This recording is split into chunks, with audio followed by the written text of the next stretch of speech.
Hey fam, welcome to season 2 of Conversations on Blessing the Block. This is ARC's summer series where we look at the directives to the exile community found in Jeremiah chapter 29, verses 4 through 9. We hope that these conversations will help better educate us as a local church as we think about the current and historical landscape of issues that we seek to address as a blessing to the community through our Pray, Study, and Act teams. My name is Hannah Baker, and I have the honor of serving Anacostia River Church as Deaconess of Community Development. Before I introduce tonight's moderator, I want to thank everybody for rocking with us this summer and encourage you to engage in all of our conversations with open minds and praying hearts. Use the chat function on Facebook or YouTube to share your claps, your snaps, and your amens. Questions can also be asked of our guests. Questions from the chat will be taken towards the end of this evening's discussion. While you think about your questions, type the hashtag #BuildHouses into the chat feature for a chance to enter to win a copy of tonight's book, Race, Class, and Politics in the Cappuccino City by Derek Hyra. All right, without any further ado, I want to go ahead and introduce our moderator for tonight. He has deep roots in DC, born to a third-generation Washingtonian. He's a realtor licensed all over the DMV, and he's a savvy and thoughtful social media content creator. Our brother, Christian Gibbons.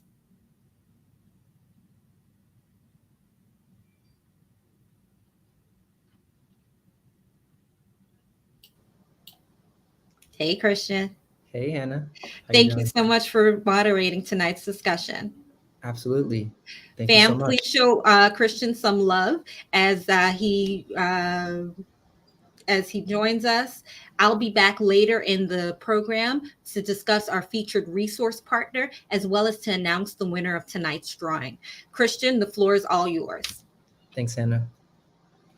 Thank you all so much for joining us this evening. Before we dig into the topic of housing with our special guests, I want to introduce us to one of ARC's pastor, Dennis Washington, whom we affectionately call Pastor D. So Pastor D is a child of God, a husband, a father, a pastor, and a native to Boogie Down, Bronx, New York, which he calls the hometown of the best pizza on the planet.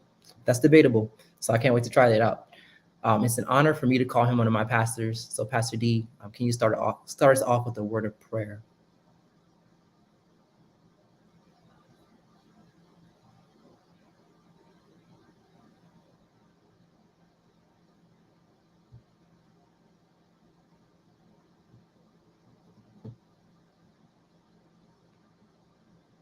We're having some technical difficulties with Pastor D, so I'm going to stall for a little bit.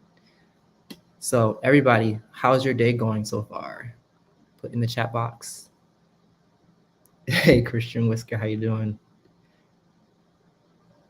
Where's everyone streaming in from today? I know we have some people in DC. I see some PG County natives that I know.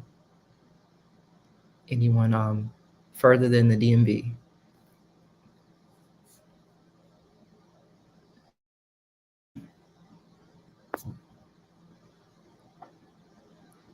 Maryland, all right, Tyrell, Maryland, nice. Okay, we got Southeast DC. I'm streaming from Southeast as well.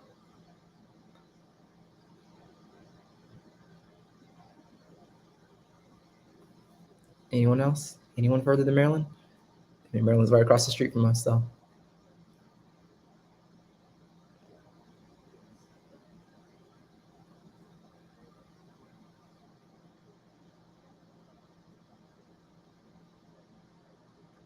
Well, while you guys go ahead and put your answers in the box, let me just tell you a little bit about my day. So I had the honors of going out to the beautiful Fairfax County, Virginia, not Falls Church.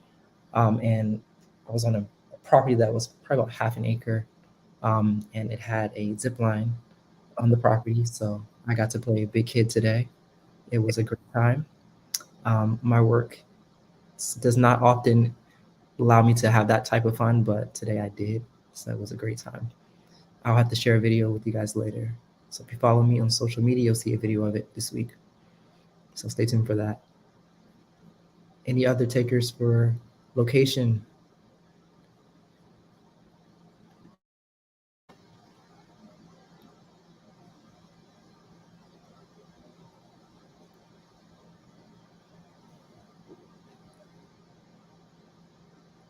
Yes, it was fun, Melissa. I had too much fun, actually.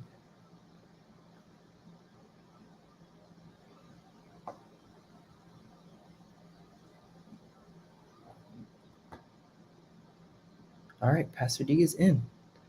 So I'm going to pass it over to Pastor D to open us up for a word of prayer, and then we'll get right into our conversation. Am I live? All right, good. Well, thank you, Hannah, our Deaconess of Community Development, for spearheading this important event. Astrid and Christian, the entire team who helped the church think of ways that we can be a blessing to the block. Welcome to everyone, and thank you for joining season 2. And we're excited to have our special guest, Dr. Derek Hyra, with us tonight as we engage in this important conversation focused on housing patterns, housing developments, and trends that are prevalent in the Black community. This is a topic of interest for us as it aligns with our PSA teams. And you may be asking, what is a PSA team? That is our Pray, Study, and Act teams, which serves as a blueprint for ministry for us east of the river. And this idea comes from the Bible in Jeremiah chapter 29, verse 4-9, where God's exiled people were sent into captivity in a foreign land for 70 years. And God's instructions to them was not to retreat or to be uninvolved as exiles, but the exact opposite. And this is God's word to his people in Jeremiah chapter 29, verse 4-9. It says, "Thus saith the Lord of hosts, the God of Israel, to all the exiles whom I've sent into exile from Jerusalem to Babylon. Build houses and live in them. Plant gardens and eat their produce. Take wives and have sons and daughters. Take wives for your sons and give your daughters in marriage, that they may bear sons and daughters. Multiply there and do not decrease, but seek the welfare of the city where I have sent you into exile, and pray to the Lord on its behalf. For in its welfare you will find your welfare. For thus says the Lord of hosts, the God of Israel, do not let your prophets and your diviners who are among you deceive you, and do not listen to the dreams that they dream. For it is a lie that they are prophesying to you in my name. I did not send them, declares the Lord." Amen. That's God's word. And here in that text, we see God's call for his people towards family formation, food security, seeking the shalom of the city, promoting truth against false doctrine, and building houses and living in them, which is our focus here tonight. And as Christians in 1 Peter chapter 1, we're referred to as God's elect exiles. Therefore, we too are to be involved in the land that we find ourselves. So in season 2 of our Bless the Block series, our aim is to organize in such a way that we pray and ask the Lord at least 2 important questions as we listen to tonight's conversation about building homes: where we should live as exiles and how we should live as exiles. So with that, let me pray, and then I'm going to turn it over to Christian for the rest of the show. Let's look to the Lord. Father, we do thank you, Lord. We thank you for your word that both encourages us and challenges us to remember who we are. We are elect exiles, aliens and strangers in a land that is not our own. But also, God, your word reminds us of whose we are. For all who have put their trust in the crucified and risen Savior, Jesus Christ, we are your children. And therefore, Father, teach us how to embrace our exile experience, not as the world would have us, but as you would have us. for our flourishing, and for the flourishing of communities in which we live. Lord, thank you for our speaker tonight. Bless him, bless his family, establish the works of his hands. For your kingdom purposes, we pray. In Jesus' name, amen and amen. Amen. Thank you so much, Pastor D. In Jeremiah 29, 4-9, we see that God's people are sent into exile. But in their exile state, they are also called to be productive citizens of the place they are sent to. As Christians, we too live in exile in this world and are to contribute to the well-being of our community. When it comes to the topic of housing stability, what does that look like for the Christian to serve in this capacity? I would say embracing the lifestyle of an exile looks like investing in the community for the purpose of blessing the community, not simply for profit's sake. For those of means, perhaps this could be creating affordable housing options for those without access. For those of more modest means, it could be simply opening up your home to a neighbor in need. At the heart of it, we want those in the communities to thrive and have access to fair, safe, and stable housing environments, just like our neighbors across the river. Too often in our city and country, safety and wealth, or safety and expensive, act as synonyms. Those of more modest means often go where they can afford, and that has historically been to parts of the city and areas that have been oppressed and given bad reputations, whether by the media or by the implicit biases of those who don't live in those areas.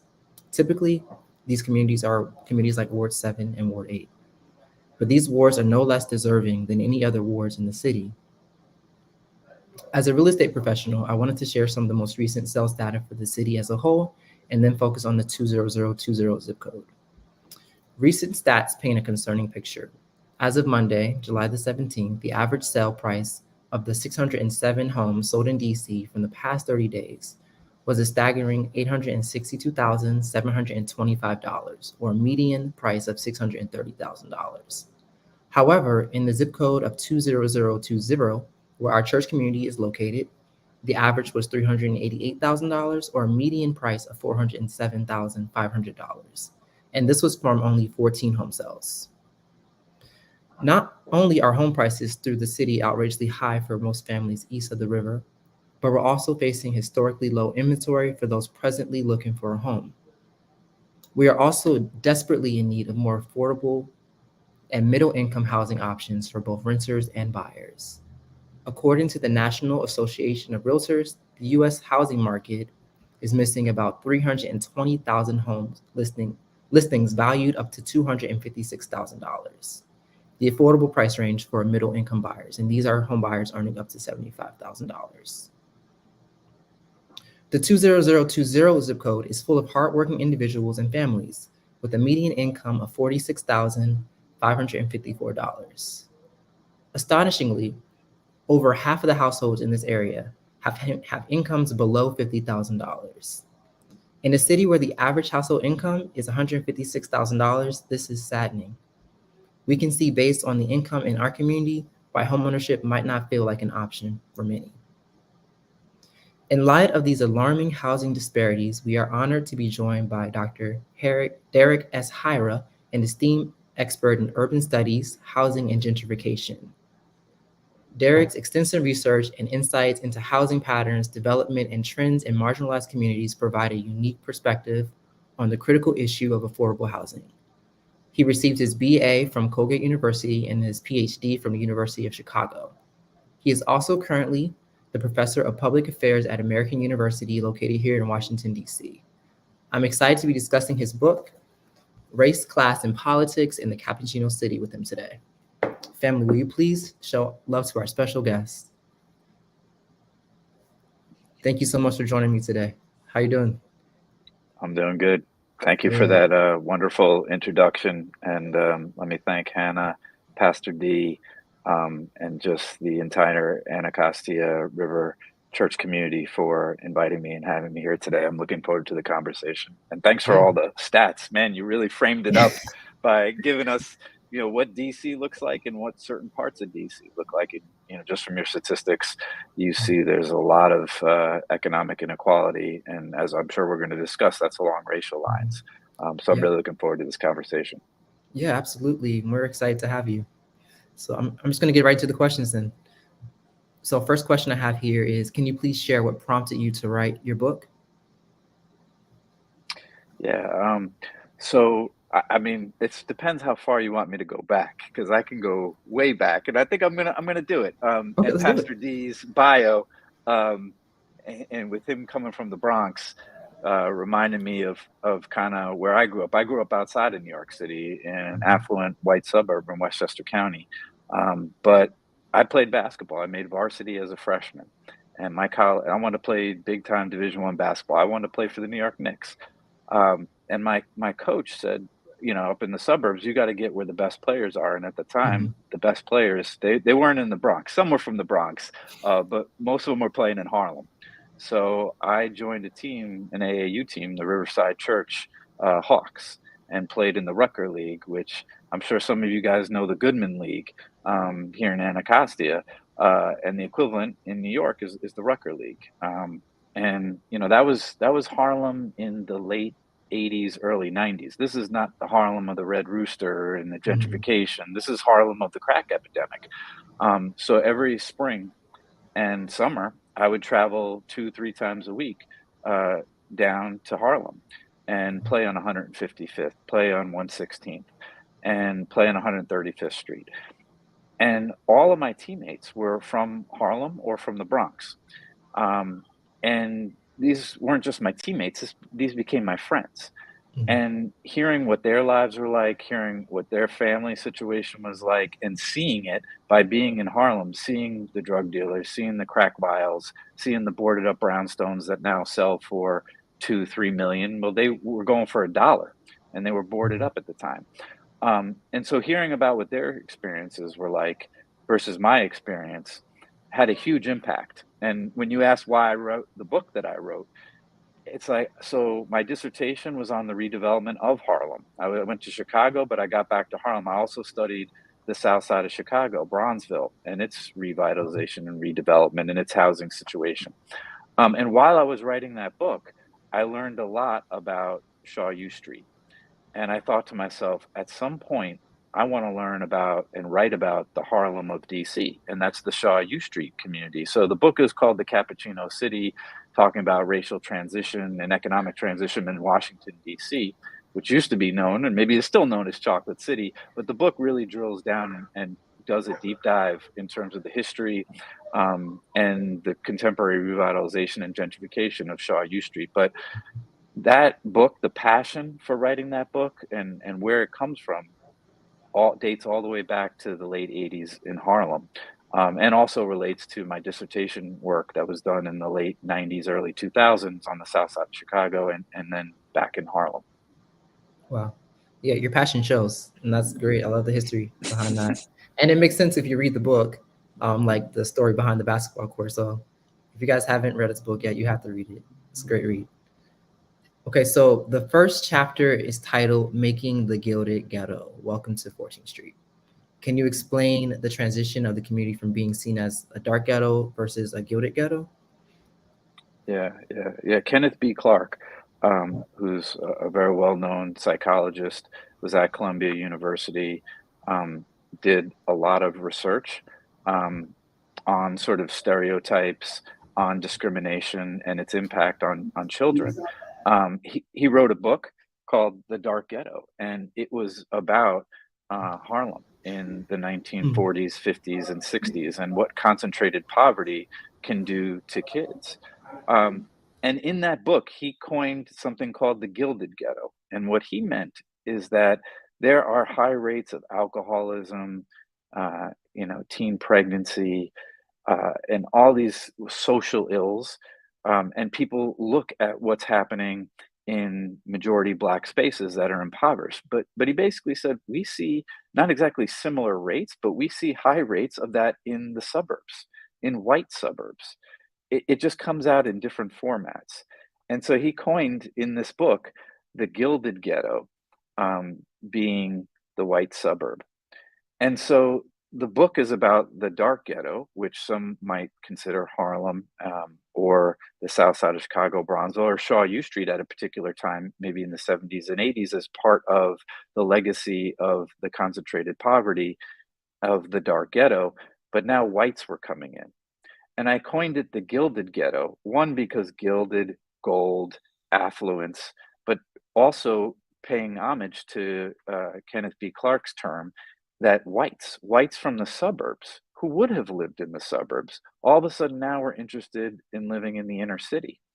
And so seeing what, whites who are affluent, who maybe grew up in the suburbs, coming into Shaw U Street, where there was still concentrated poverty, what did that look like? And the book sort of really goes into the race and class conflicts that happen when a majority Black space is impoverished, starts to transition economically with upper income whites moving in. So it's sort of the gilded ghetto of Kenneth B. Clark meeting his concept of the dark ghetto and what unfolds. And that's what the book is about. Awesome. Yeah, and I really enjoyed reading about just the stories that you heard while you were out in the neighborhood. Like one example would be just hearing people like kind of brag about the stats of the neighborhood and like, oh, there was a shooting outside my house, and just kind of making it like light of these very dark situations that people from the community or in the way longer have dealt with and don't necessarily want in the community, and it became kind of like a bragging right for some people, and that doesn't sit right with me, of course, but it's just fascinating to see that that was an appeal to some people, that they wanted to move because of those reasons. It felt like, and am I accurate in assuming that that was a reason that Yeah, some people wanted to relocate? yeah, I think so. I mean, at some point, we're in a capitalist society, right? And so a lot of people look towards their self-esteem as being, do they have the fanciest car? Are they driving a Mercedes? Do they have a BMW? Do they have a Lexus, right? I mean, what watch, what clothes are they wearing? But that consumerism and consumption of those types of items, it sort of changed with younger people. People in their like 20s and 30s, they don't want a car, right? They're environmentalists. They want to walk to work. They want to bike to work. Maybe they want the fanciest bike, but they don't want the fanciest car. But sort of who they are and their identity starts to get wrapped up in what neighborhood are they living in? And are they living in an authentic neighborhood? Are they living with a neighborhood that has history, that has tradition, that isn't just the homogenous white suburb or even the homogenous Black suburb? Shaw U Street has this incredible history. I know we got a lot of native Washingtonians, and Christian, you're one of them, right? And so you know the history of this neighborhood. I mean, Walter Fauntleroy advocated for home rule, right? The federal bulldozers came through Southwest and demolished it and displaced a lot of African Americans, but he stopped the bulldozers from coming up into Shaw U Street. That's why the beautiful housing stock around Logan Circle is still there. But, Marion Barry, Walter Fauntleroy, I mean, these are some of the, great Black political leaders that mobilized resources to get power away from our white dominated federal government so that DC could once again have elected officials. So there is this and I didn't even go into the Black Broadway era, right, of Duke Ellington and Elaine Locke and Langston Hughes running through this neighborhood, teaching people in this neighborhood, getting their creative vibe in this space. So it's got this incredible creative history and incredible political history. And it's not just a history that African Americans know. This is an American history that whites, Asians, Latinos know about and want to be in a community like this that has this deep history. So I think this is some of the reason why people of different races and ethnicities, sexual orientations, education levels were moving into Shaw U Street. But people grow up in American society. If they grow up in a white isolated suburb, they're going to bring their stereotypes of what the iconic ghetto is, what the dark ghetto was. And that's what I started to see. I started to see whites that appreciated the history, but then also were sort of looking for stereotypes. They were looking for violence as long as that violence didn't affect them. But then they thought they lived in an edgy community, and a community that wasn't boring. Um, and I think that was really problematic because there were low income people of color that were really dealing with the crews and dealing with the violence and wanted to have that stop and felt like that was impacting the life chances of their kids and of their friends, their relatives. But then you had another set of people who were affluent whites who were moving in here to have a fun time, but then bringing their stereotypes and not necessarily coming together around stemming some of the violence that still remained in the community. But I do want to put a caveat. The things that I saw in that community, you got to remember, this is 2009 to 2014 when I stopped writing. This is when crime was shooting down. Now, all of a sudden, 2016 and beyond, and especially right now, during and after the pandemic, we got crime spiking. So this idea of whites coming into a once low income community and sort of looking for violence, bragging about violence in their community, I don't know if that necessarily holds true today, because I think all people are a little bit more fearful because they know that violent crime rates are spiking. So, I think there is a little bit of more mobilization across difference in Right. spaces that are mixed race and gentrifying. So, Right. And to your point, that definitely, like what I see in the news nowadays is more families saying, hey, I'm actually relocating out of the city because of the crime. And I've been seeing that a lot more. So that's a good point you bring up. Okay, so I found myself really captivated by the history in chapter 2 regarding the rise and the fall of DC's Black political machine. Can you summarize the history of the city's politics that led to the redevelopment of the Shaw U Street areas? yeah, I mean, I think DC, one of the reasons I really wanted to study Washington is because its political history and its racial history are so complicated and they are intertwined. Mhm. Um, I don't again how far we want to go back. When I teach a class on the history of DC and its development and politics, I start with the Font Plan, in 1790, 1791, and sort of work up to 1801 and 1802 when DC is officially sort of founded. But at that time, there was an appointed mayor, and then there was then appointed city council. Then there was an elected city council, and then um, there was an elected mayor. So, a lot of people think that the federal government always ruled over DC since it was founded, and that's not true. There was political autonomy for people who lived in the district. Um, but post the Civil War, the Reconstruction time, and the time that we had a huge migration of former enslaved people and African Americans coming, and then also getting the right to vote, that's when the local political autonomy was taken. And some say it wasn't race related, but there are a lot of scholars that say it absolutely was race related. I mean, it's not a coincidence that when the DC voting population with a lot of strength is African Americans, and that's when the federal government decides to take away power. It was also a time in which the local government was spending a lot on developing the city, and the city did go into debt. So you kind of had debt, and the person who put them in debt was Boss Shepherd, who was a white guy, white business guy. But the debt that was ballooning, plus the Black political strength, led to a situation where the federal government took over completely the politics of DC, and it was like that for over 100 years. Um, but then when we get to the first wave of the Great Migration and the second wave of the Great Migration, and then, DC becomes the first city to have a Black majority population, and that's when it's known as Chocolate City. But the Black population mobilized, and this is Walter Fauntleroy. This is New Bethel Baptist Church in the Shaw U Street area. And what he was trying to do, and what he did and accomplished, was he actually changed the political dynamics of Congress to get Congress to shift and allow for first a presidentially appointed city council, then a presidentially appointed mayor, but then eventually in 1973 with Home Rule and then the enactment of Home Rule in 1974, we get an elected city council and an elected mayor.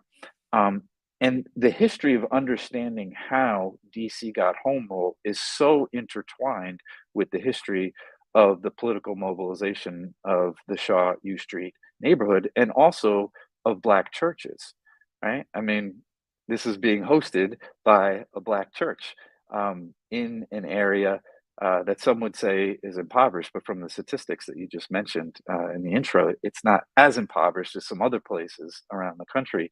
But the Black church was so critical in DC gaining home rule, and then eventually we had Marion Barry. And Marion Barry, I know, was a Ward 8 city council member for a long time, but he is obviously is and will always be mayor for life, even though he has passed away. But what he was able to do was to get a Black political machine. And some of you may be like, well, what does that really mean, Black political machine? Well, two of the most famous political machines were in New York City. And there was Boss Tweed, who had a machine there, and he ruled the politics of Tammany Hall. And then there was Mayor Daley Jr. and Mayor Daley Sr. In Chicago. And so these political machines were political in a way that mobilized a lot of political strength. And the Daley father and son got elected many, many times because they used the politics to get resources to their constituents, and their constituents were loyal and would vote for them. Well, that's exactly what Marion Barry did in the city. He was able to get government contracts to businesses, Black-owned businesses, right? We think about BET. BET came from a government contract for public TV that was given by Marion Barry. So, in terms of having power of the local politics, you can do a lot to help change the distribution of wealth and of income. And Marion Barry was able to do that in Washington. But by giving out so many contracts, and also by building a very robust city administration, DC went into debt again. And with that debt, in 1995, when Marion Barry was elected again, after going to prison, Bill Clinton who was president at the time, and the Congress stripped DC once again of all of its political power and put in a control board. Now, again, some people would say that was based on race. I would agree. We've had other mayors in other parts of the world who have done drugs and haven't been thrown out of office, haven't gone to jail. We have CEOs that have run companies who have done the same thing and haven't gone to prison. But at the same time, we do need to see that DC history is when the DC government, local government, goes into debt, and also where there's a perceived strong Black political strength, we get to take over. And that has happened, and that happened in DC. But eventually, DC got back on its fiscal footing, and then the control board dispersed. And since the control board has dispersed, and even since home rule, we've had an African-American mayor in this city. So there still is a tremendous amount of Black political strength, but I don't think the machine is as strong. I wouldn't say that our current mayor, Muriel Bowser, has exactly the same type of, she's got a lot of political strength. She's been elected 3 times, but she runs the city a little bit differently than Marion Barry did. So I know I just went on. You said be quick. I don't know how to be quick with telling the story of DC's political history, but it is fascinating. It is. And in the book, I know you're going to ask me, but in the book, then I transition to understanding that political history, and then how it understands and relates to the redevelopment and gentrification that we are seeing all through the city. Yep, exactly. And what I really found fascinating, I guess growing up, I never really understood the respect for Marion Barry until I read your book. I was like, oh, wow. So he did a lot for the city, more than I even was told. So I have way more respect for him now as a mayor for the city as well. So you instilled that in me, so I can thank you personally for that. So, yeah. Yeah. Well, yeah, I teach, I get the class and I do, 16 weeks, and I spend 3 weeks on unpacking and understanding the complexities of Marion Barry, because, he had so many strengths, but he had some deep flaws, like we all do, right? We all do, yeah, absolutely. But he is, if you want to understand the political history of DC, you've got to understand Marion Barry and his political regime. And his, I guess, appeal to the Southern roots, I guess, within the community, which, DC, if you ask me, is definitely, we're in the South, yes, but we're more Northern. But when it comes to how he approached politics, he was more Southern in his approach, which appealed to a lot of the Black families who migrated from the South.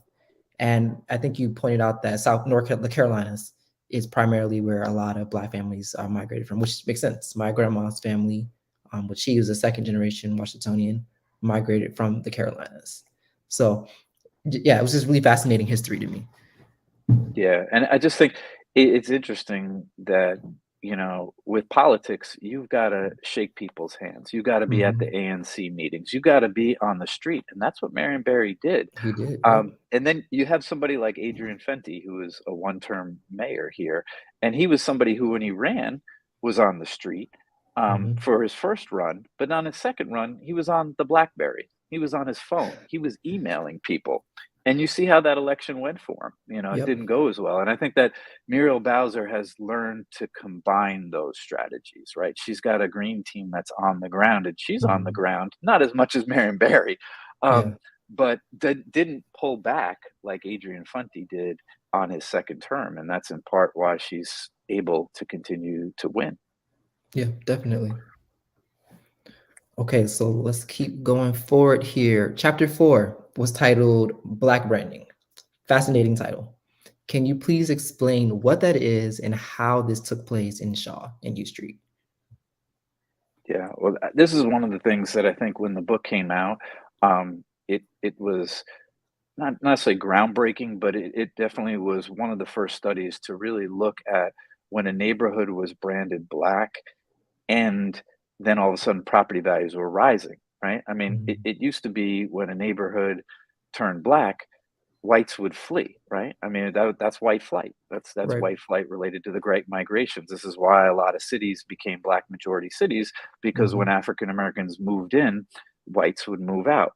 Well, so neighborhoods, and Christian, you're into real estate, right? So it's like, how do you brand? How do you sell the neighborhood to get somebody interested in it? Mhm. And what was really interesting about the Shaw U Street neighborhood is that it actually was branding itself related to that history of the Black Broadway, right? Related to Duke Ellington, Langston Hughes, Elaine Locke. You had the Ellington Building. You had Busboys and Poets that Andy Shalal, owns, and you had establishments. You had Marvin Gaye's, right? So Marvin's was up in Shaw, and that was talking about Marvin Gaye, although Marvin Gaye didn't grow up in Shaw, but it was still using a black musical figure from Washington to sell the neighborhood. So this is one of the first times that black history is being used to brand a place, a neighborhood, and it's actually resonating with young whites who then are moving in. And I just found that to be fascinating. And what it said to me, or it said maybe we are reaching a point where we have racial recognition and racial tolerance is growing, because we have a set of young white folks who want to see a neighborhood as being an authentic black neighborhood as the neighborhood they want to go to. So, like, jazz music was sold to whites, rap music was sold to whites, black fashion is always sold to whites. But black neighborhoods being sold to whites, and then whites moving in, and then property values escalating, that was unusual. Um, and I think it represented some racial progress. But at the same time, again, I already talked about this, whites who were moving in were bringing their racial stereotypes, and that became problematic. Yeah, definitely. And in the book you mentioned, you talked about there was like some tours that were happening, and the people who were coming to the tours, it felt like the tour guides were saying like they were shopping for communities. Like they weren't coming to learn the history, they were learning coming out, how's the school, how's the crime. So very much so shopping the area, not really coming to know the history. So that was very fascinating to me. I'm interested to hear your take on that. Yeah. Well, so, one thing I didn't mention, that I wrote this book in part while I spent almost a year as a community organizer for 1DC, and that's organizing neighborhood equity. Uh, 1DC was in Shaw. They now have the Black Workers Center, which is right by the Anacostia Metro. And they're, what I think is one of the leading Black controlled social justice community organizing entities in the city. At the time, Dominic Moulton was the executive director, lead organizer. And I spent time doing community organizing up and down 7th Street in the Shaw U Street neighborhood. And I learned that this organization, 1DC, partnered with Kathy Smith, who is a white woman who headed the DC Historical Society.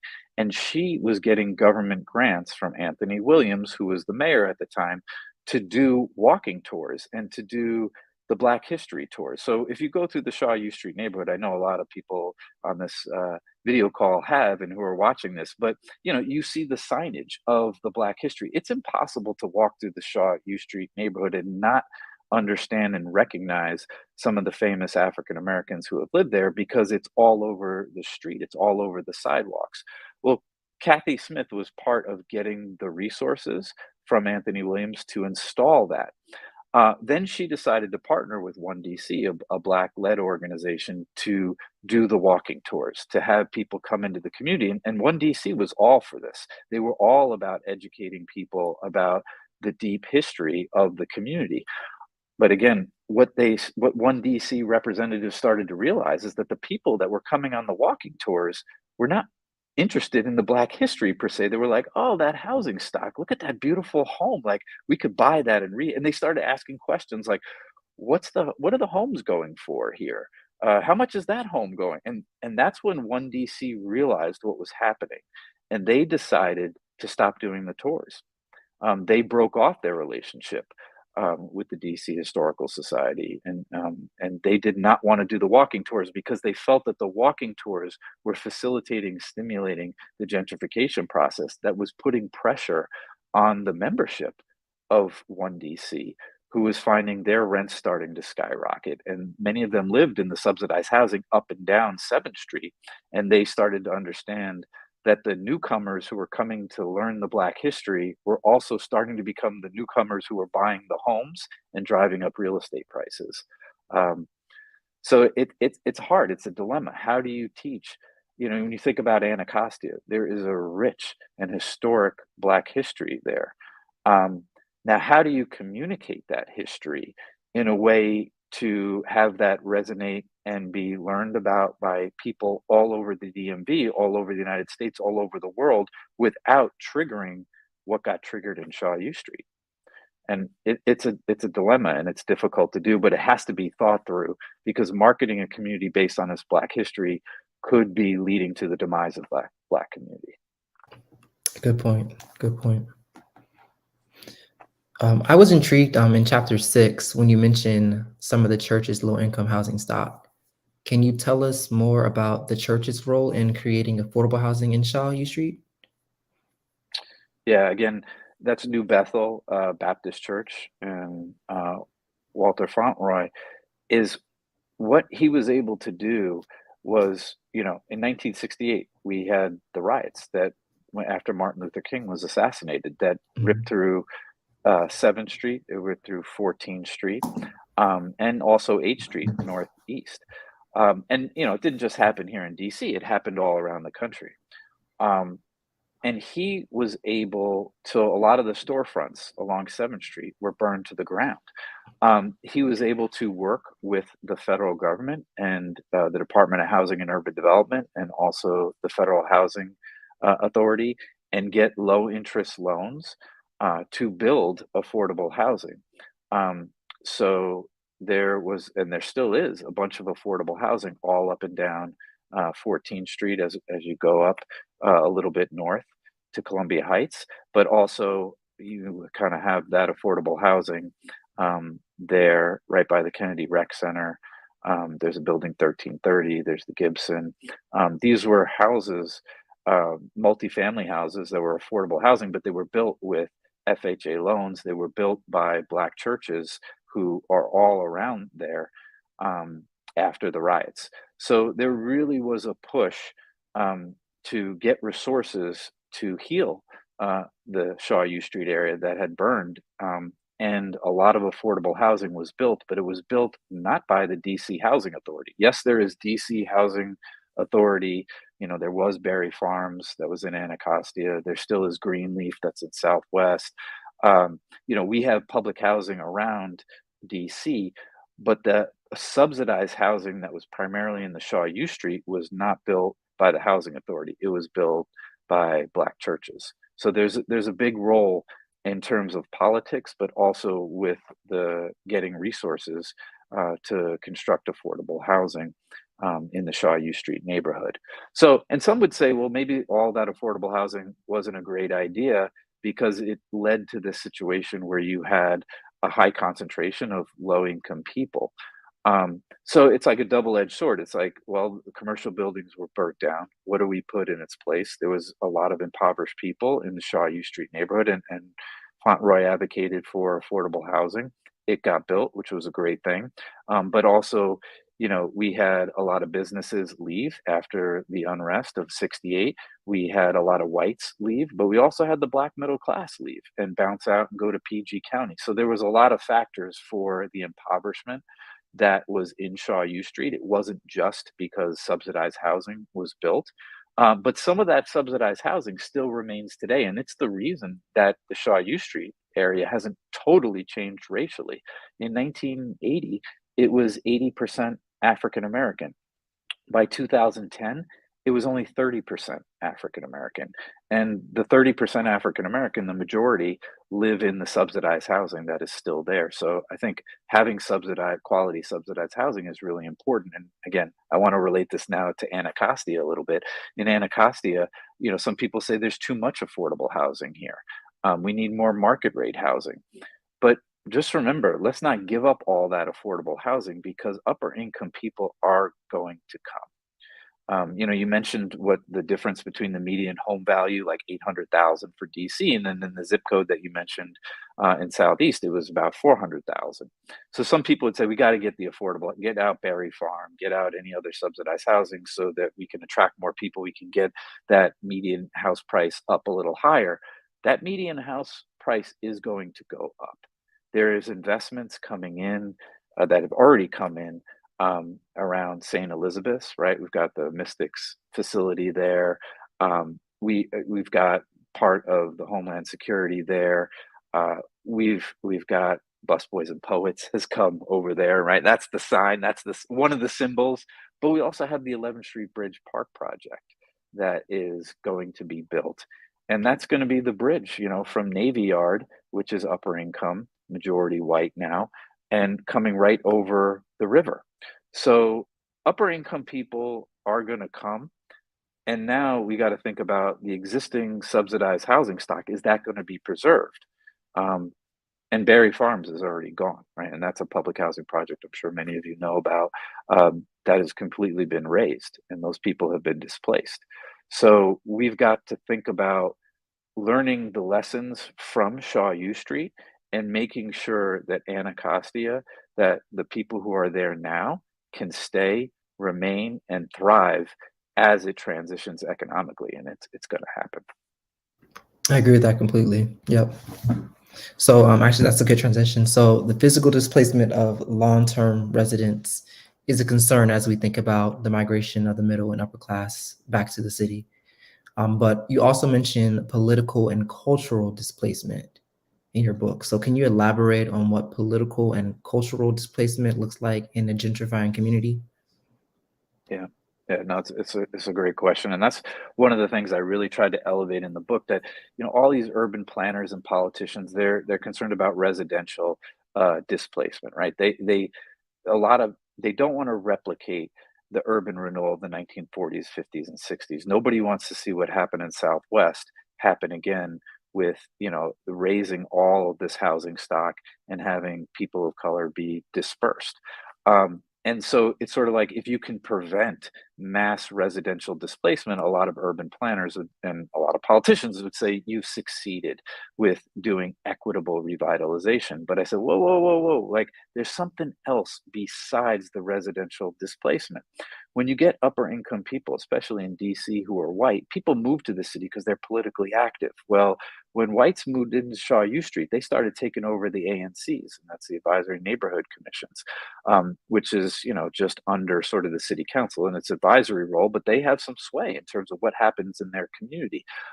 you started to see the ANCs go from majority Black controlled to majority white controlled or majority Latino controlled. So people were losing their political power. Also, the city council member, some of them who had represented the Shaw U Street, there's a lot of different city council like sort of boundaries that overlap the Shaw U Street geography, but some of them, majority of them were Black. Then all of a sudden the gentrification starts to happen, the majority of them become white. And so I talked with people that lived in 1330 and the Gibson, two of the subsidized buildings that are right on the Kennedy Rec Center at 7th and O.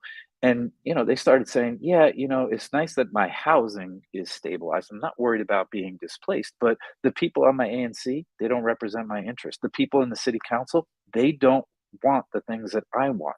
Oh, and on 14th Street, yeah, now it's Restaurant Row. I can't afford any of those restaurants. Those restaurants aren't for me. So now the place I used to hang out on 14th Street, U Street, I can't even go there anymore. I don't want to go there anymore.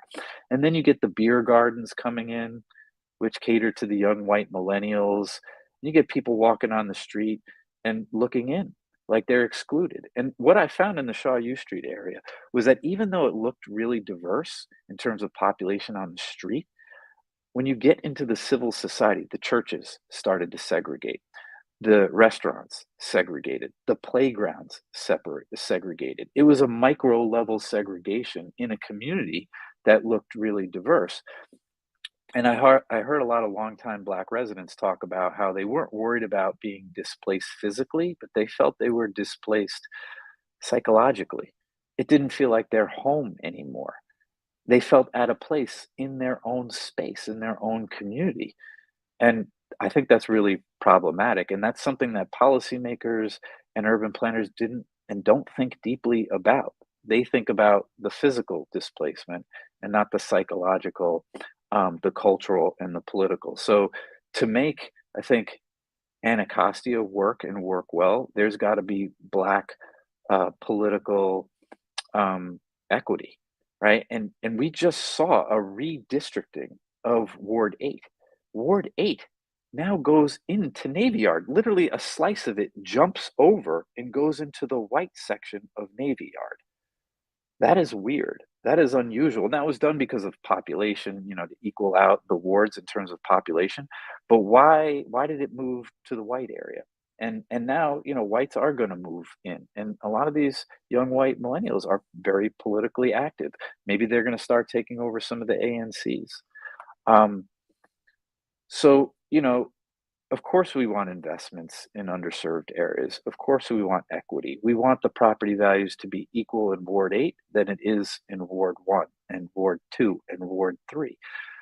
But we have to understand, to have that happen, there might be a political loss that occurs. And I think we need to make sure that the political loss does not occur. I think African Americans have lost political strength. We can go back to 1860s, and now we have a city that has been Black controlled for a very long time with the oversight of a white dominated federal government. Um, but when we have investments going into Ward 7 and Ward 8, we have to make sure that things are in place to keep the Black political strength that is already there. And that did Absolutely. not happen. That did not happen in Shaw U Street. Right. Makes sense. So, okay, with that, what lessons can be learned from the experiences of Shaw U Street neighborhoods and applied to maybe the Anacostia neighborhood? Like, what is maybe one or two actionable steps you would say would be good for this community? Yeah. Well, I think one of the things is to continue to advocate for affordable housing. Um, we just saw Berry Farm go down. The residents have been displaced. There's a plan in place, maybe to bring back some of them, but to make sure that affordable housing stays intact, not only at Berry Farm, eventually when it gets redeveloped, but in other parts of the community, I think is really important. And I would give kudos to like the 11th Street Bridge Park project to a certain extent. They have done an equity plan, right? They have the Douglas also Land Trust, where they understand that that bridge and that infrastructure may stimulate and facilitate and exacerbate gentrification pressures. So they are putting in a plan that tries to preserve affordable housing as the bridge is being planned for and will be constructed. So to continue to advocate for ownership and land. I mean, land is so expensive. You can get cooperatives that own the land, then the homes remain affordable. So you got to get control over the land. I also think you got to put pressure on the new businesses, like Busboys and Poets has come. You've got the Mystics practice facility, Ted Leonsis. I mean, he's a billionaire, right? And when he comes into the neighborhood, you got to make sure that he's doing right by the neighborhood. Yes, there's a community benefits agreement, but I looked at that community benefits agreement. That thing is watered down. It could be strengthened. I've seen all these community benefits agreements. If you look at, let's not talk about Shaw U Street, let's talk about the wharf a little bit. And you look at the community benefits agreement that was struck with the city giving almost 300 million to the developers of the wharf, and they built their luxury development along the waterfront. But there was supposed to be a lot more affordable housing there, and then the Great Recession hit. The affordable housing mostly got taken out, not completely, but then also the wharf and its development is putting pressures on James Creek, Syfax, and Greenleaf, which are three public housing projects that sit between the baseball stadium and the wharf. There is not enough community pressure to get the developers of the wharf to put more money to preserve the public housing. So those public housing residents feel like they're at risk and they're going to get displaced. So I guess what I'm saying is that with development that occurs, or as development is going to occur, you got to continue to put political pressure on the elected officials to make sure that affordable housing, whether it's subsidized housing like public housing, Section 8 vouchers, low income housing tax credits, inclusionary zoning, or maybe low interest loans so that people can afford to buy the $400,000 homes now, because in year 2, 3, 4 years from now, they're going to be 600, they're going to be 800. And who's going to be able to afford that? So there's got to be things done before the wave of gentrification crashes. And that's now, right? I mean, for Anacostia. So advocating as much as you can for subsidized and affordable housing, market rate housing, before the bridge project gets built and people start walking across that bridge, Yes. biking across that bridge, kayaking across the water. I don't know what they're going to be doing. Right. But the wave is coming. Yeah, it is. You got to be ready. And maybe you've already touched on this, but I'm going to bring it up anyway. Like you talk about the importance of equitable development. Can you discuss maybe there's some other strategies and approaches that promote inclusive growth and ensure that the benefits are shared amongst all residents? Mm-hmm. Yeah, I mean, I got a pretty good one. And again, this doesn't necessarily lead to widespread equitable growth, but it's interesting because we always talk about homeowners, or we talk about residents and renters, right? We're worried about people and their livelihood and where they live. And I know that this session is about home, right? And that's important. But also, you choose a home because of the amenities, and you choose a home in part because of the small businesses. And I start to tell people, you got to also look at the small businesses. So in Shaw U Street, there was Wanda's hair shop, and Wanda is a fourth generation Black Washingtonian. She had a place on U Street. She got displaced because the rent got too high. So then she moved her hair shop to 7th Street. And when she moved into 7th Street, it was kind of rough, but she got low rent. And she had a hair shop that catered to the residents that were in subsidized housing across the street and to the Howard University students who didn't have a lot of money. Well, then Chip Ellis came along. Chip Ellis is also a fourth generation Black Washingtonian, but he's went to Howard. He's a real estate developer, and he wanted to redo, and he did. He redeveloped the Howard Theater, but he also redeveloped Progression Place.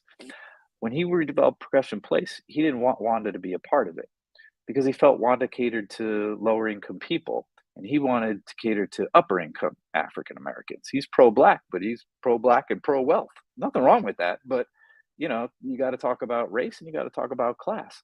So Wanda, I worked with her, and One DC worked with her, and we tried to get her to buy the Bay before Chip bought it. And she didn't have the money. She didn't have her books in place to get the loan to buy her space. But I said, Wanda, if you buy the space, it's going to escalate in property value. So your business is going to bring in money, but also your real estate will bring in money. So Wanda didn't have the resources, but a community benefits agreement was struck between one DC and with Wanda and Chip Ellis, the developer. And Chip said, I will give Wanda 5 years of below market rent so that she can get this place, we'll redevelop it, she'll come back. So she came back and her business was thriving. But she said, Derek, in 5 years it goes to market rate. I don't know if I'm going to have enough to pay the rent.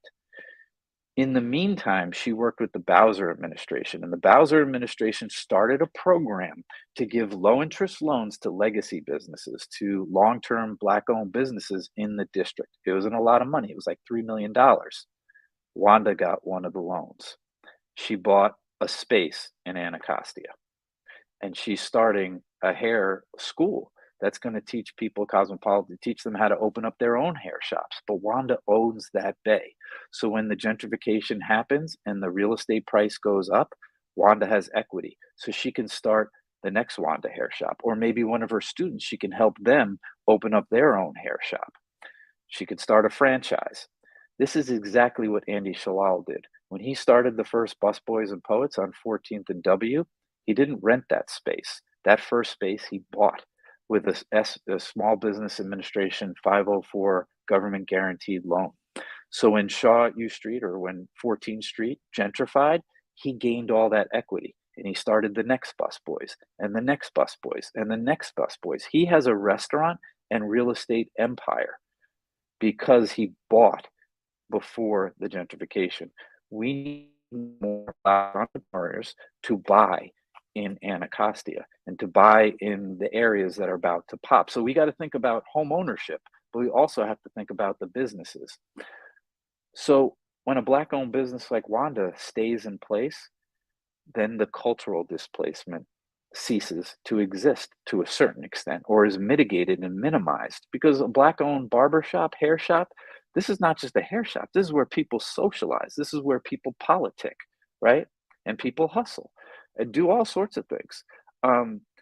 So we got to think about keeping people in place on the residential side, but also on the commercial side.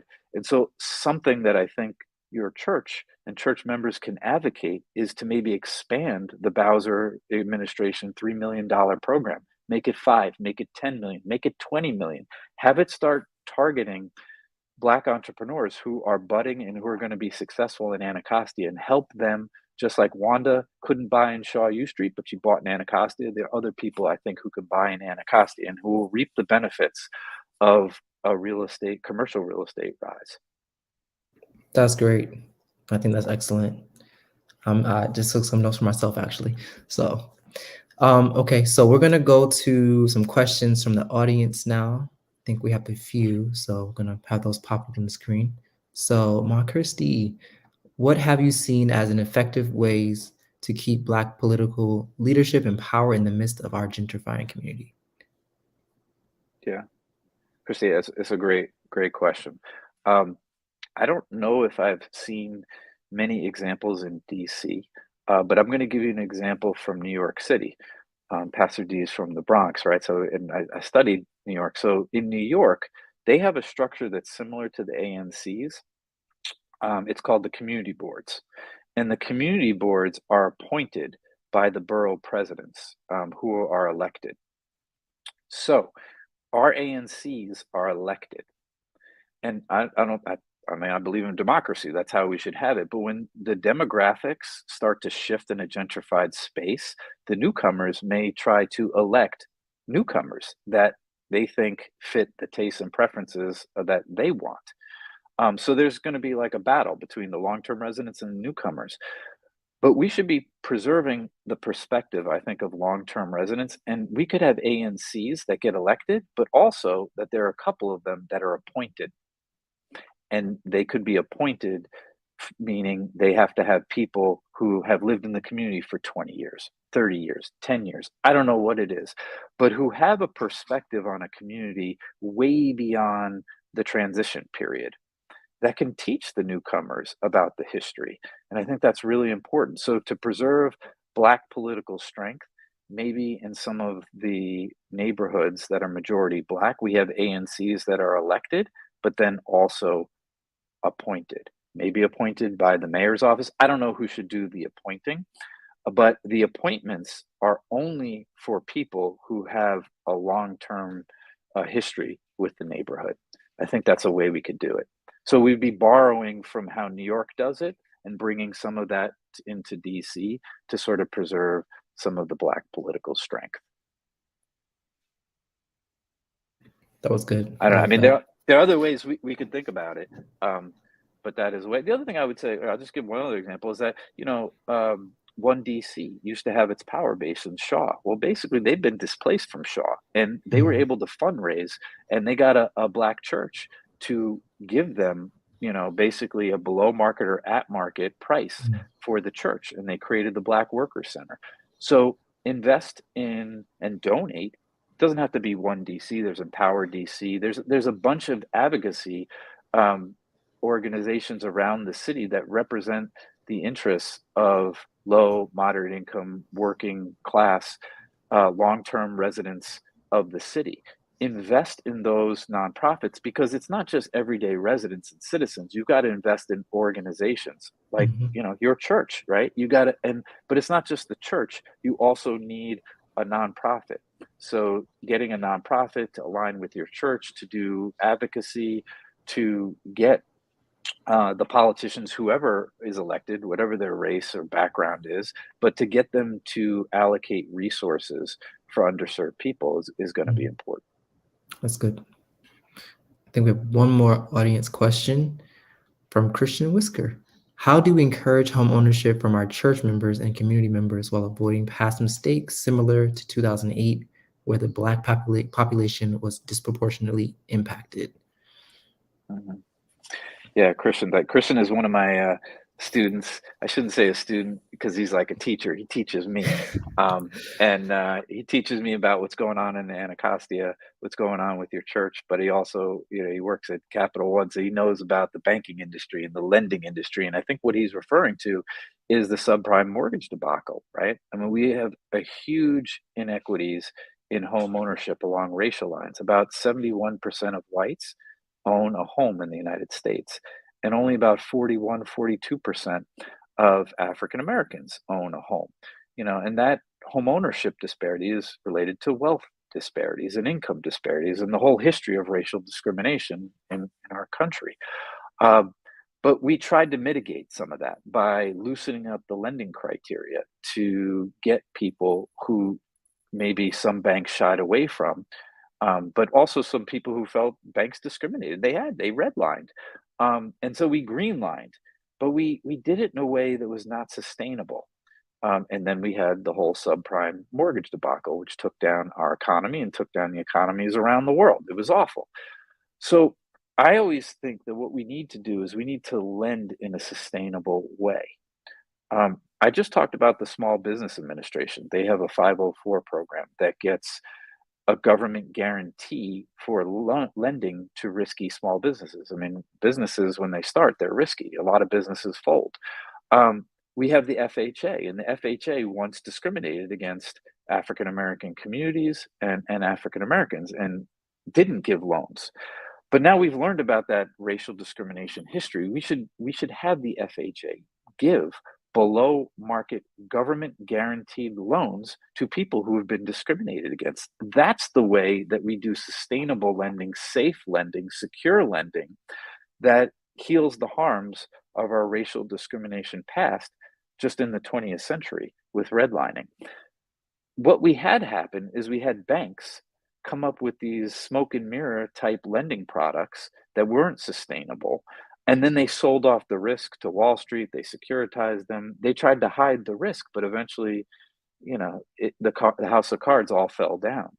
Well, we don't need to build a new house of cards. We just need new politics. And we need our institutions like the FHA and like HUD to minimize the risk for people who have been discriminated against by giving them, instead of a subprime loan, which is a high interest loan, a below market rate. So if the going rate now is about 6% for a 30-year fixed mortgage, and I think it's 7%, if you've been discriminated against and you can prove that your family had been, and probably not that hard to do it, you should get a 5% loan that's that's backed by the government, and maybe the banks still lend at 7, but the government comes in with the difference between that 7% and 5% 30-year fixed loan, and then you as a borrower only pay that 5%. So, I mean, these are just some of the things that we should be doing, but I think there's a way to get sustainable um, lending for home ownership and for small businesses into minority communities that have been discriminated against by the industry. But we shouldn't go back to what happened in 2005, 6, and 7. That was just a recipe for disaster. Yeah, that was Christian, good. thanks for the question. That was excellent. Yeah, great question, Christian. Okay, so we have 2 last questions here, just as a church. When looking at the state of housing, what gives you hope? That is a hard question. And I say that, so everyday people give me hope. I mean, my students, Christian, who just asked the question, he gives me hope. Every time I walk into the classroom and I've got a set of young students who are optimistic, but also realistic. They just lived through the pandemic. They also, like Christian, lived through, the mortgage debacle and the subprime crisis. But I'll tell you, I had a lot of hope during the pandemic, even though the pandemic was a depressing time period and we were all isolated away from one another. You saw the federal government start to do amazing things. We started putting out trillions of dollars. We put out trillions of dollars for wars around the world, but we rarely put it to help and heal our own people. And during the pandemic, this wealthy, rich nation started to pump money out to preserve people's health. And that was amazing to see that during a crisis, we could do it. We put a moratorium on evictions. We're talking about a housing crisis. Nobody was, or very few people were kicked out of their homes during the pandemic. But where we had a missed opportunity is we put all this money around health out, but we didn't secure our affordable housing infrastructure. We have about an $80 billion deficit. So it'll take $80 billion just to get the public housing infrastructure that's around the country to be livable again. And we had a bill that had that $80 billion in it, but we never passed it. We passed things to green our infrastructure. We passed the transportation bill. We passed, a series of health bills with a lot of money. We passed a bill to help our small businesses, but we never passed a bill to truly secure our affordable housing, and that was really disappointing. But it was nice to see that we had at least proposed it, and I think that this housing crisis is only getting worse. I mean, housing prices keep going up. I mean, we've raised the interest rates, but I don't know. It seems like my house, I live in the DMV. My home keeps going up in value. I see the cranes. They're still around the city. Development is occurring. And so people need a mechanism to secure affordable housing, either if it's home ownership or even renting. And we have a rental crisis across the country. It is escalating like crazy. And it's because, in part, related to the 2008 foreclosure crisis, because we had about 7 million people that were once homeowners who are now in the rental market. And they're not going to go back into the home ownership market. So that wave is still leading to this crisis and rising rents. So we have to have a government intervention. And I'm starting to see, even if the federal government can't do it or won't do it, you're seeing local municipalities do it. So Montgomery County, I think, passed or is debating passing rent control. Prince George's County is going to pass rent control. DC already passed rent control. The state of California, the entire state, passed rent control.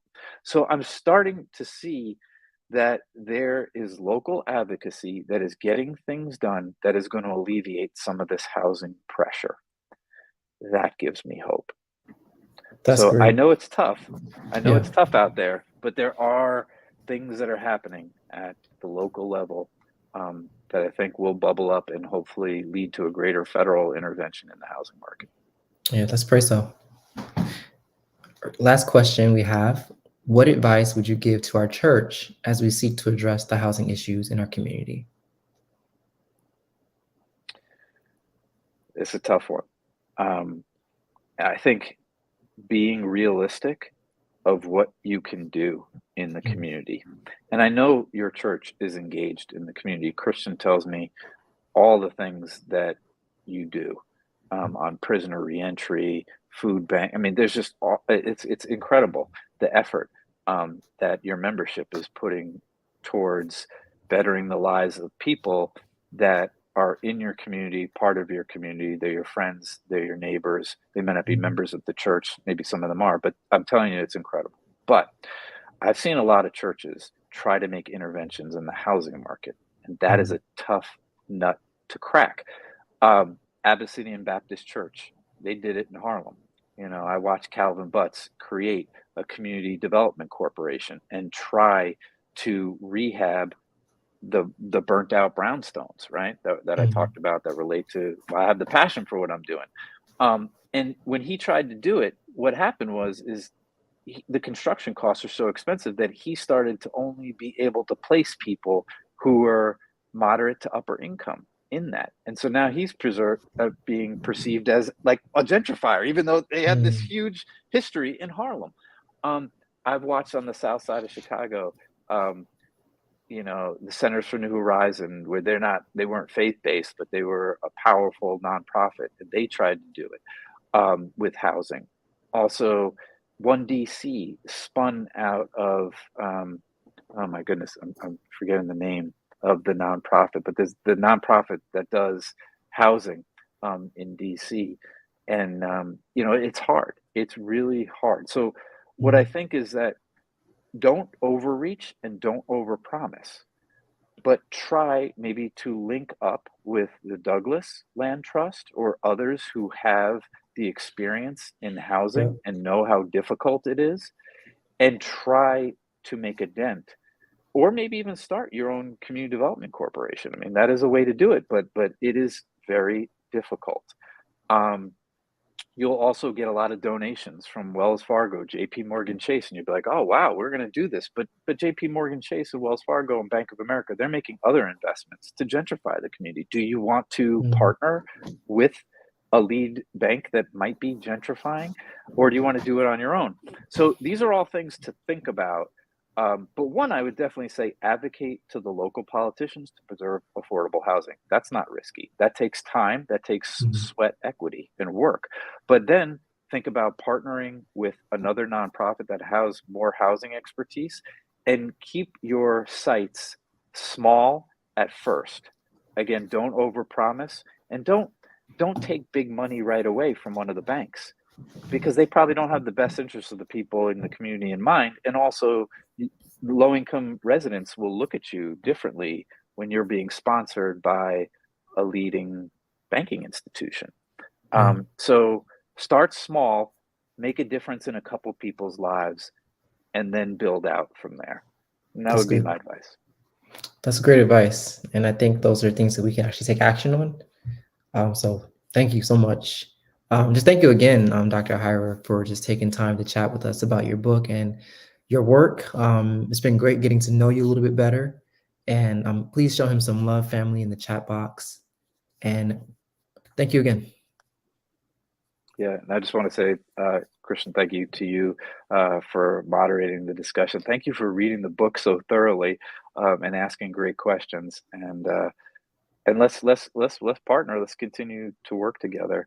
A lot of work to be done throughout DC, particularly in Anacostia. And I would love to continue to help where I can and get involved and keep the conversation and dialogue going. So thank you. Well, now that you said that, we'll definitely be staying in touch. Thank you. And I'm going to turn it back over to our host, Hannah Baker. Thank you, Christian. Thank you so much for leading us through tonight's conversation. And thank you again to Dr. Hyra. We will definitely be calling you. So be prepared for that. Thanks, Christian, again. We really do appreciate your efforts. As Dr. Hyra mentioned, The Shaw, U Street, and Anacostia neighborhoods have a lot in common, but today we have the opportunity to shape the fate of our neighborhood for the better. And so I pray that us as in our housing security PSA team are able to do that. Absolutely. Me too.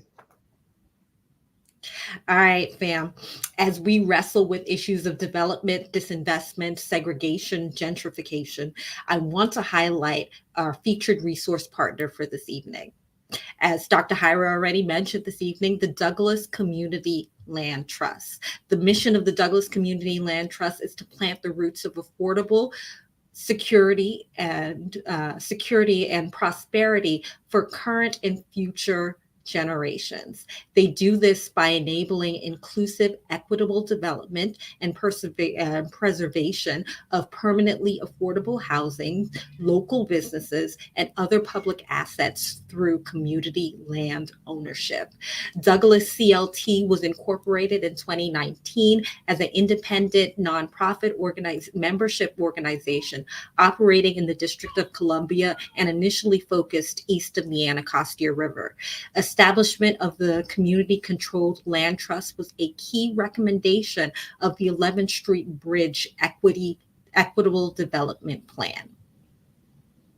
The Community Land Trust is completely independent and community controlled. Some ways that we could support the work of Douglas CLT: pray for their work as they work to create and preserve permanently affordable housing and for the future and current generations of district residents. Study. You can educate yourself on issues related to housing and affordability and preservation in DC. Race, Class, and Politics in Cappuccino City is a great case study of a neighborhood that, 20 years ago was very similar to Anacostia today. And act. You can become a member of the Douglas Community Land Trust. Membership helps to shore up organizational stability and provide stewardship to properties in the land trust in perpetuity. So more information about Douglas Community Land Trust can be found online at douglasclt.org.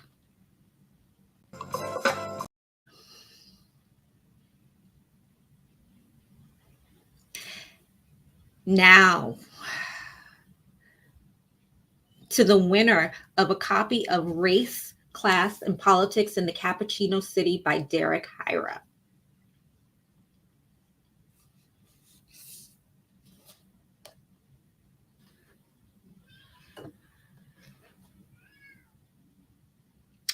All right, we're going to run that one more time.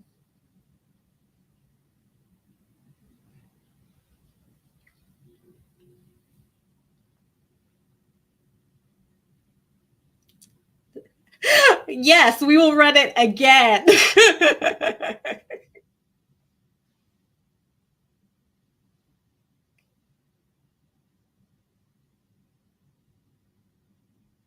All right. Tim Ballard, thank you so much for tuning in, Pastor Tim, and we will make sure that we get you a copy of this book on Sunday. All right, that brings us to the end of tonight's discussion. Thanks for tuning in to Conversations on Blessing the Block. I hope everyone will join us next time as our sister Takora and Jang moderate session 3, Plant Gardens and Eat from Them. She'll be discussing the book Black Food Geographies, Race, Self-Reliance, and Food Access in Washington, D.C. with Dr. Ashanti M. Reese. Thank you to Anacostia River Church for hosting this conversation and for your desire to build houses in this community. Thanks again to our guest, Derek Hyra. Thank you to Pastor Dennis Washington and tonight's moderator, Christian Gibbons. Thanks, as always, to our producer, Astrid Hacker. On behalf of Anacostia River Church, where I get to serve as Deaconess of Community Development, my name is Hannah Baker. Let's bless the block together, fam. Good night.